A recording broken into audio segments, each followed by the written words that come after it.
Hello, welcome to the Al Media Transfer Talk. Now, there's quite a lot happening in the transfer market. Some teams are quite busy, others are just sleeping, especially with Manchester United. Their fans are not so excited about what is currently happening within the club. Because so far, they've confirmed just one marquee signing, and that was when they signed CUNHA from Wolverhampton in a fee of around £65 million. And since then, that transfer for Brandon Mbeumo has been dragging. But then what we are hearing is that Manchester United and Brentford have agreed a deal worth £70 million for the Cameroonian international. So good news for Manchester United fans because finally they have their man. After how many years? About 6, 7, 8 years. It's been quite a long time. But then finally they can breathe a sigh of relief. But then to Chelsea, there's quite a lot also happening over there. Liverpool are still keeping tabs on Newcastle's Alexander Isak, whilst Newcastle themselves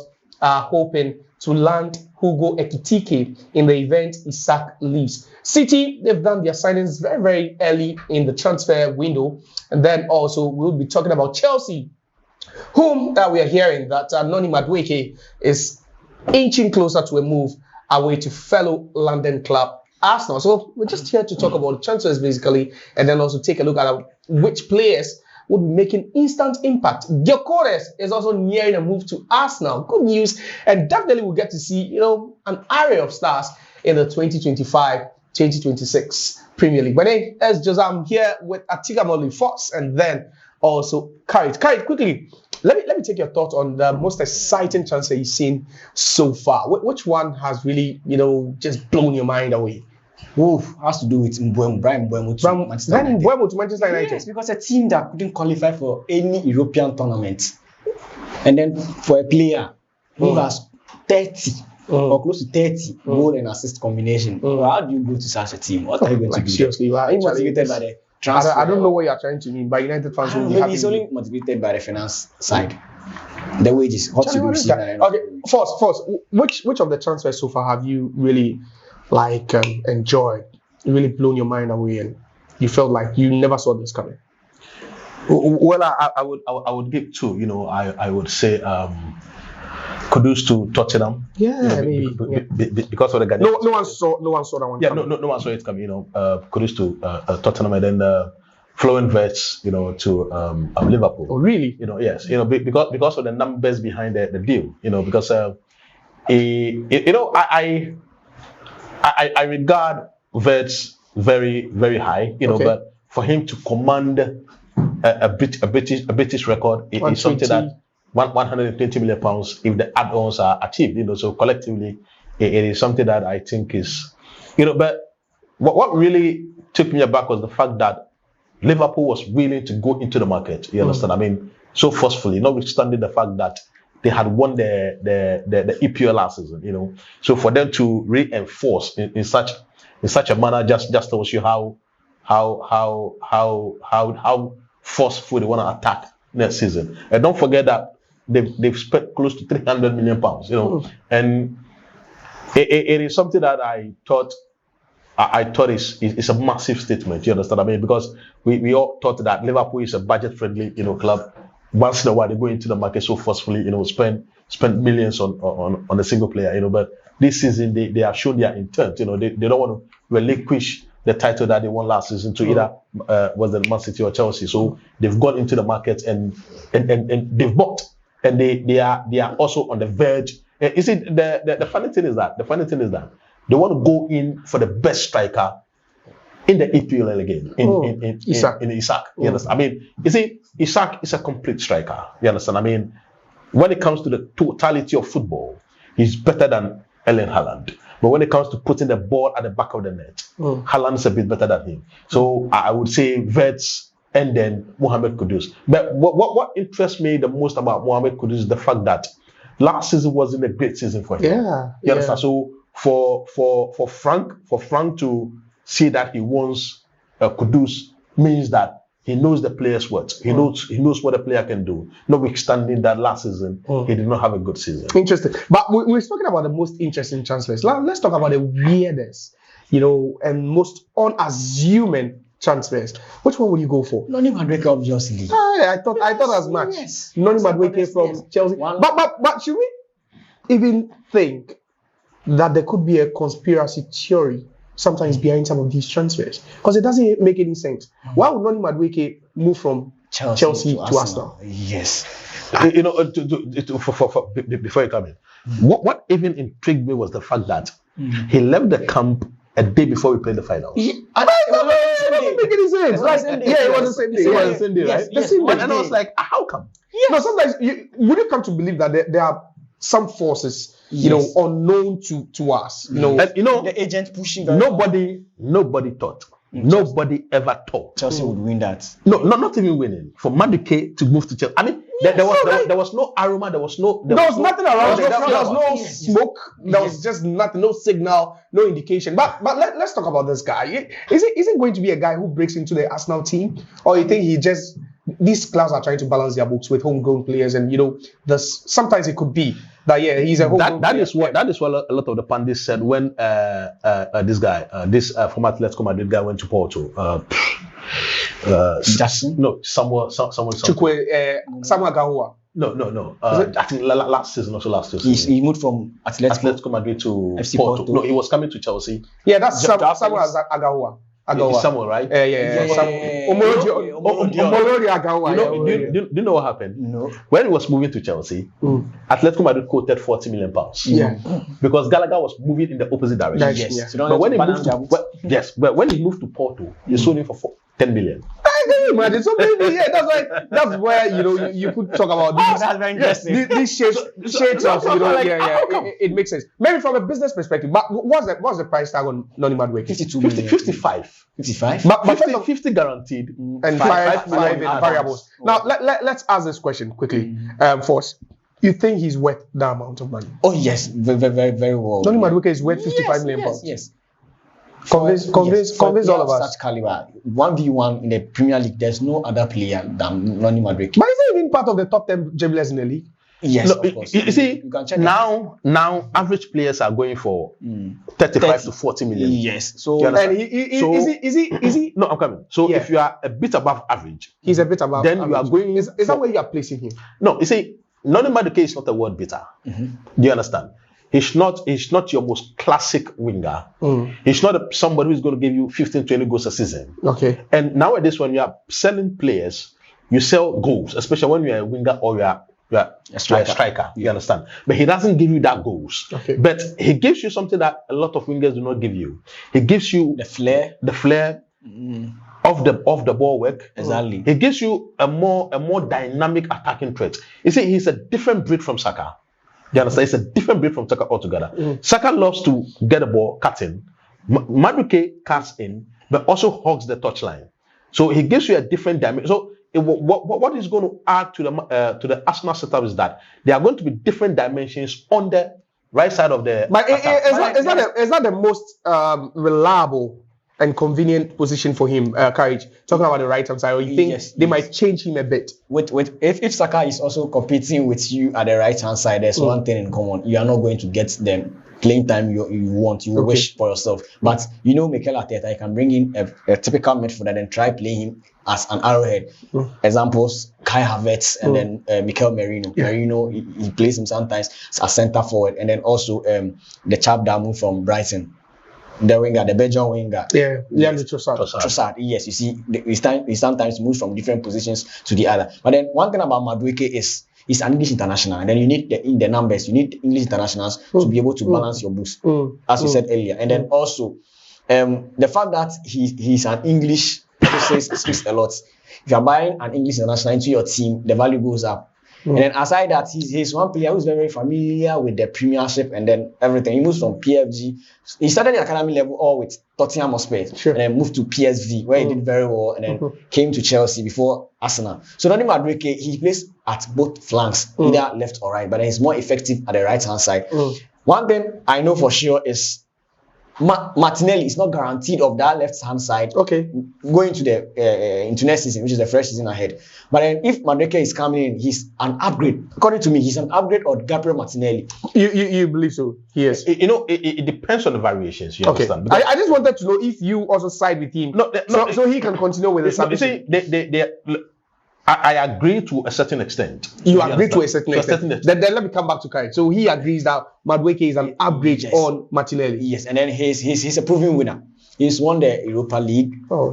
Yes, he's a proven winner. So he's one of the players you can count on, especially he scored against Arsenal in the Premiership. Okay. Yes, so he's one of the players you can count on. And then he's had some series of international caps as well for the English national team. So he's not just an English player like Emil Smith Rowe and Kohu were not able to penetrate in the English national team. But then in the person of Noni Madueke, he's playing in the national team. He's gone through the ranks of the English national team. Under 19, under 20, under 21, under 23. He won the Euros and then stuff. So for a player who has gradually warmed his way out into the national team, meaning he's a prospect. And then, mind you, this is a 23-year-old player we're talking about. And then football, as analyst or connoisseurs of the game, footballers do peak from age 25 to 29 thereabout. So if a 23-year-old is well established as much as Madueke, so why not gamble on him? You see, so it's a fair point, it's a fair idea, but I just feel it's a bit of downgrade for Noni Madueke as a player. From Chelsea, yes. You think it's a downgrade? Yes, it's a big downgrade. Chelsea are champions of the world,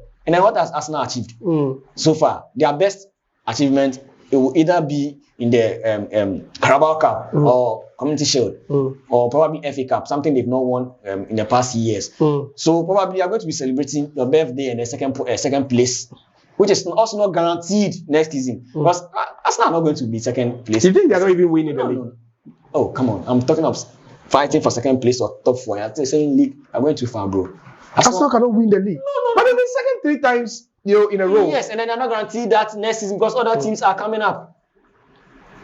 Wow, interesting. I think that the best chance of Arsenal winning the Premier League was last 2 seasons. You understand? I mean, when Man City ran them too close, right? Because it was them. It was for them. You understand? But the mistake they committed in that transfer window is the same mistake they're committing today.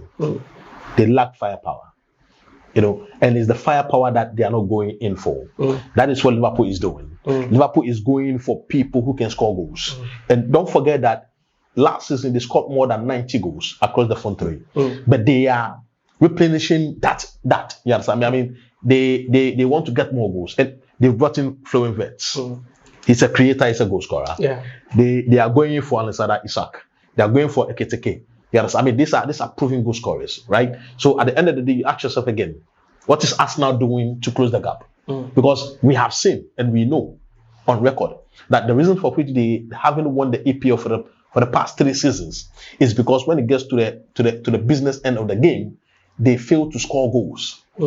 So in failing to score goals, what prompts them to rather going for wingers and midfielders instead of focusing on a typical number 9. I know that they are going for jokers, right? Yeah. But the move is not yet done. So until the move is done, then we can say that they've got a typical number 9 who can bang in the goals, who can compete with Isak, who can compete with Haaland, who can compete with the best in the world. Until then, I don't think that. Name. Joao Pedro hasn't given me 20, 25, 30 goals a season yet. Okay. So I can't put him in that elite category unless he gives me that. I am not able to justify him. He's a very good player because what I saw of him in the Club World Cup, he has an instinct of a killer. He has an instinct of a proper centre forward, but he hasn't shown that on the biggest of stages. The people whom I have mentioned have shown it. You understand? So if he's able to justify or is able to do that next season, then we can put him in the conversation. Interesting. But we are mentioning 55 for Noni Madueke. Manchester United just agreed a deal with Brentford to sign Brandon Mbeumo. He's got 20 goals, 6 assists last season for Brentford. You think it's also a justified price tag? Price tag? Yeah. Is it justifiable based on if we are using Madueke's price tag Exactly. as a standard. Both are wingers, right? Yeah. If you are buying Noni Madueke for 50-52 and buying Mohamed Kudus couldn't get 5 goals, Premier League goals last season. And then I'm buying Kudus for 55 million. Mbeumo 70. You think it's okay money? Million. It's more than okay. 65 plus 5 variables. Yes. So Mbeumo should be somewhere 80. If we're playing, I even think it should be 100. Yes. Based on the fact Based on the nationality. Based on Josiah, what Courage is saying is factual. Do you understand? Your nationality counts, right? It counts, and the team selling too counts. I can tell you for the fact, if Brian Mbeumo were a Tottenham player, Brighton, if going too far, Tottenham were a Brighton player, there's no way United would have gotten at 25 years. There's no way from Africa. There's no way United would have gotten him for 70 million pounds. Because I am telling you for a fact that last season, he was practically the best player. In Brentford. In the Premier League. Brian Mbeumo, the best player in the Premier League. Oh yes, seriously. Oh yes. Brentford having a successful season last season was all dependent on solely dependent on Brian. There's Yuan Visa and Visa. Yes. Yeah. Visa. But majorly on Brian Mbeumo. That's why I'm saying that it is the negotiating power of Brentford that is weak. And the fact that the player wanted to move. Wow. You think they didn't even negotiate? No, right. You see, there are certain club owners or administrators that you don't want to deal with, right? One is Daniel Levy. One is the Tottenham, the Nottingham Forest guy. The owner of Nottingham Forest. And Florentino Perez. You don't want to mess with them. And then the former owner of Lyon, what's the name? I've forgotten their names. They will drain every dollar of their player. Do you understand? And because you want him, that is what what's the name? Frankfurt is doing for Ekitike. Yes. 85 million. Yes. You trigger the clause, you take him. Anything less than 85 million, they are not selling. So sometimes it hovers around the team's capacity or ability to negotiate. Do you understand? Because if a player who could not score 10 goals last season is going for 55 million pounds, and then you talk about a player who consistently for the past 5 seasons has been the life wire, has been the go-to person for Brentford, who is going for 65 million, 70 million in add-ons. I think that is a cheat code. Interesting, but let's move to Liverpool. They are still busy in the market. It looks like they are not slowing down anytime soon as far as the market is still open. Now you bring in Florian Wirtz for a British record fee.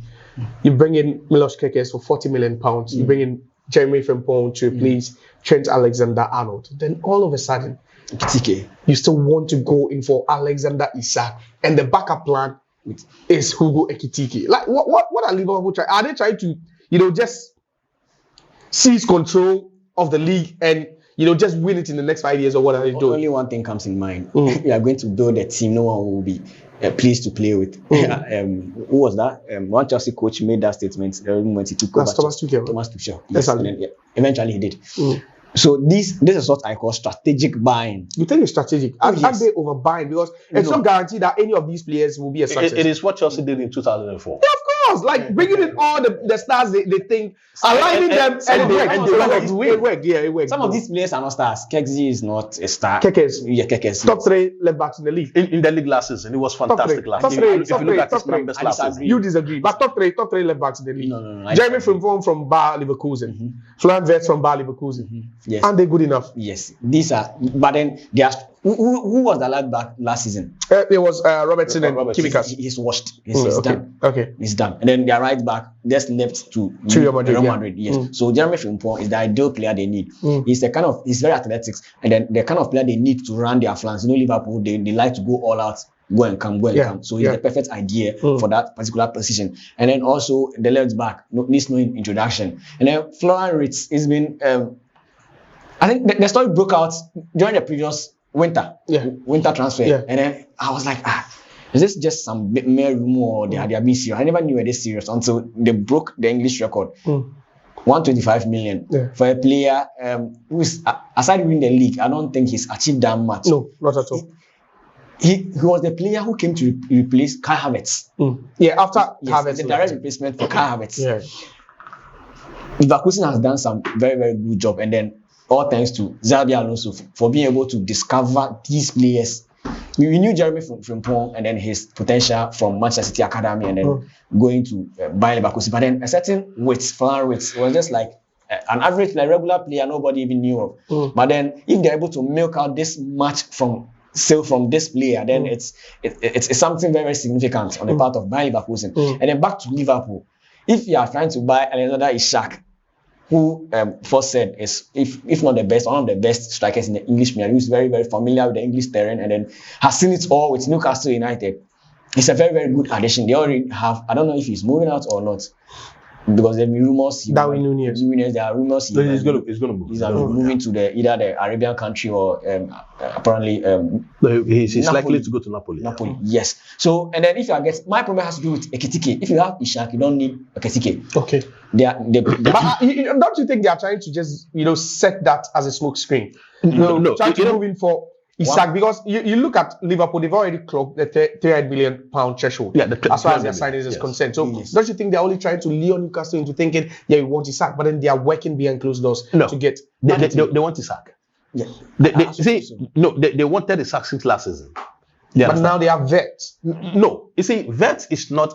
It's not about number. It's about bringing in, a Maki. It's about bringing in quality. No, it's about bringing in quality. But Galacticos, nonetheless. No, Josiah, it's about bringing in quality. You understand? And if you see, one thing about Liverpool is the fact that they don't just buy for the sake of buying. They use metrics and data to buy. You understand? And you see, Alan Sada, Isak fits their bill perfectly. You think so? It fits their bill perfectly. Together with Salah. And Gakpo or Diaz, and you see, Diaz also wants to move. You understand? So I don't know who is going to be on the left flank. It's Florian Wirtz. No, Florian Wirtz is going to play as a number 10. No, then they have a Szoboszlai as a number 10. They have a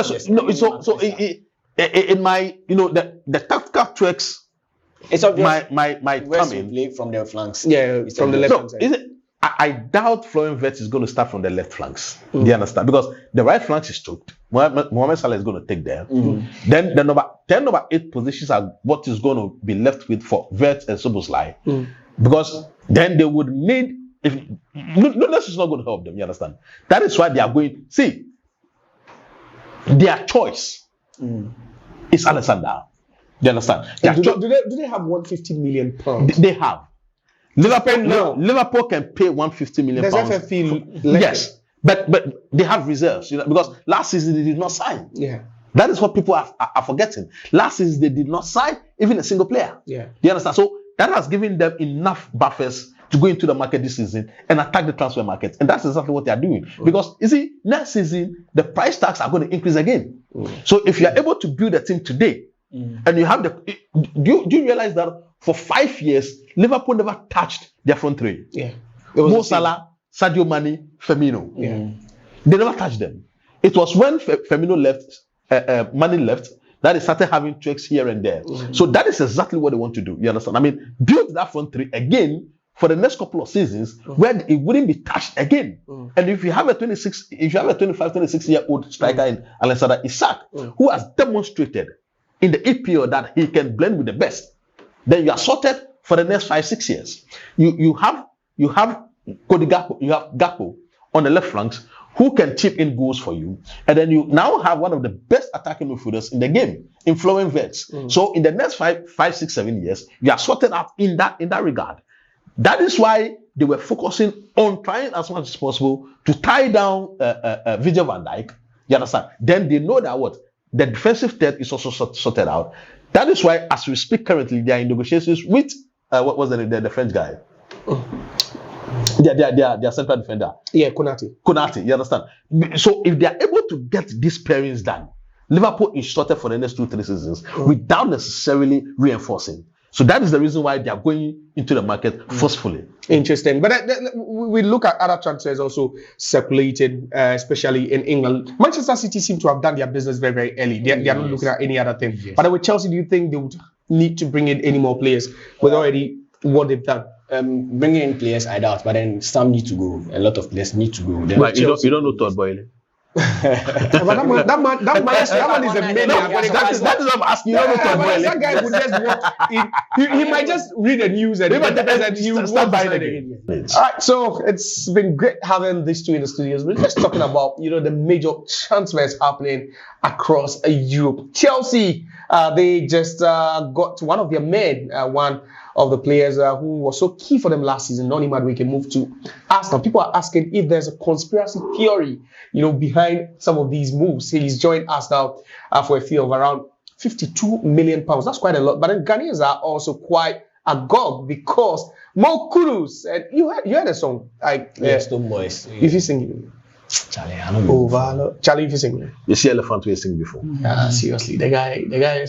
All right, so Warren Kudus is also joining Tottenham Space. There's still more to come as far as signings is concerned, and definitely this is the right channel. We got you hooked as far as any transfer news is concerned. My name is Joseph. We'll meet again in another episode. Bye.